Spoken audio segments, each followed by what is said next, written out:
खुशामदीद नाजरीन, CTV news channel में आप सभी का खैर मकदम है।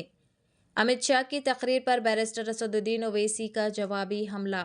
गुज़िश्ता रोज़ आइन पर बहस के दौरान राज्यसभा में वज़ीर दाखिला अमित शाह की तकरीर पर रद्दअमल ज़ाहिर करते हुए AIMM के रुकन पार्लियामेंट बैरिस्टर असदुद्दीन ओवैसी ने 18 दिसंबर को कहा है कि शरीयत एप्लीकेशन एक्ट ये मुस्लिम पर्सनल लॉ सिविल मामलात के लिए है। अमित शाह को मुल्क को बताना चाहिए कि वो जिस रियासत से आए हैं, गुजरात में डिस्टर्ब्ड एरियाज एक्ट है। कोई हिंदू अपना कानून नहीं बेच सकता, एक मुसलमान अपना घर हिंदू को नहीं बेच सकता, और ये बरसों से चल रहा है। जहाँ भी बीजेपी इख्तिदार में है, आपने मजहब की तब्दीली के खिलाफ कानून बनाया है, ये जबकि इसका हक है। आइन में इंतखाब एक बुनियादी हक है। अगर कोई मजहब तब्दील कर रहा है तो आप कौन होते हैं? जहाँ भी बीजेपी इख्तिदार में है वो आइन के खिलाफ काम कर रही है। अगर कोई हिंदू औरत 25 से 30 साल के दरमियान है और वो उस उम्र के दरमियान बेटा नहीं पैदा करती है तो उसके शौहर को दोबारा शादी करने का हक हासिल है। इस कानून को ख़त्म करो, या हरियाणा में गाय के मुहाफिजों को वो लोगों को पकड़कर मार सकते हैं। क्या ये आइन में है? आइन पर बहस के दौरान राज्यसभा में मरकज़ी वज़ीर दाखिला की तकरीर पर AIMM के रुकन पार्लियामेंट बैरिस्टर असदुद्दीन ओवैसी ने कहा। पेश है हमारे नुमाइंदा रिपोर्टर सैयदा फरहाना की ये खुसूसी रिपोर्ट। चैनल को लाइक करें, शेयर करें और सब्सक्राइब ज़रूर कर लें।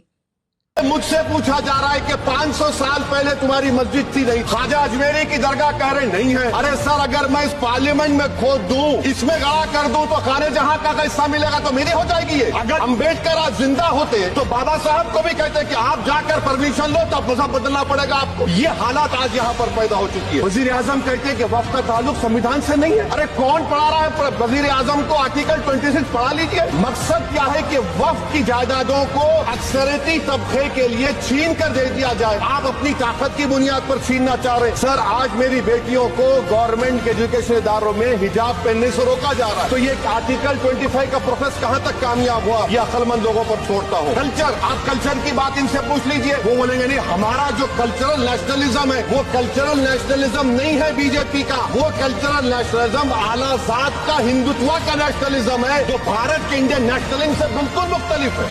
सर, अमित शाह कह रहे हैं कि पर्सनल लॉज अगर आप उनकी फेवर में है तो कांग्रेस को एक बताना चाहिए, क्या वो शरिया के भी फेवर में है? क्योंकि शरिया में है कि अगर आप चोरी करेंगे तो आपके हाथ काट दिए जाएंगे, पर ऐसे कैसे सिलेक्टिव होते हैं?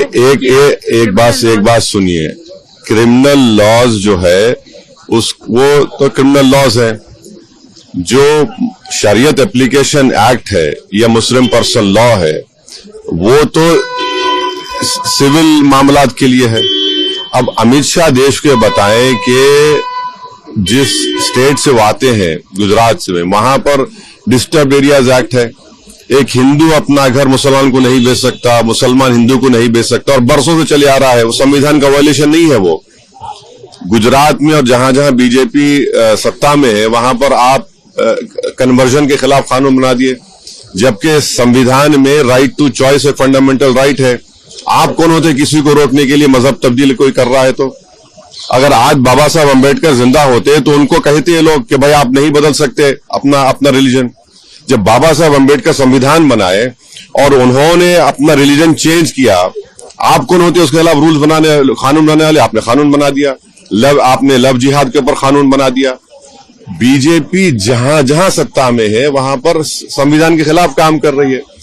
गोवा में बीजेपी की सरकार है, वहां पर कानून यह है कि अगर कोई 25 साल और 30 साल के दरमियान में कोई हिंदू महिला है, वाइफ है, और अगर वो इस उम्र के दरमियान में बेटे को जन्म नहीं देती है तो उसके हस्बैंड को दूसरी शादी करने का राइट है। उसको निकलवाइए।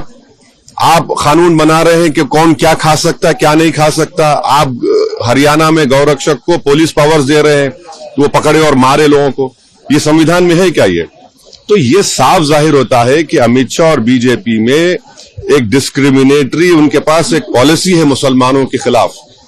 और भारत के संविधान में फ्रीडम ऑफ रिलीजन एक फंडामेंटल राइट है। आर्टिकल 26 में रिलीजियस डिनोमिनेशन को इख्तियार है कि अपने मजहबी इदारों कायम करे। तो ये दोनों फंडामेंटल राइट्स का वायलेशन कर रहे हैं।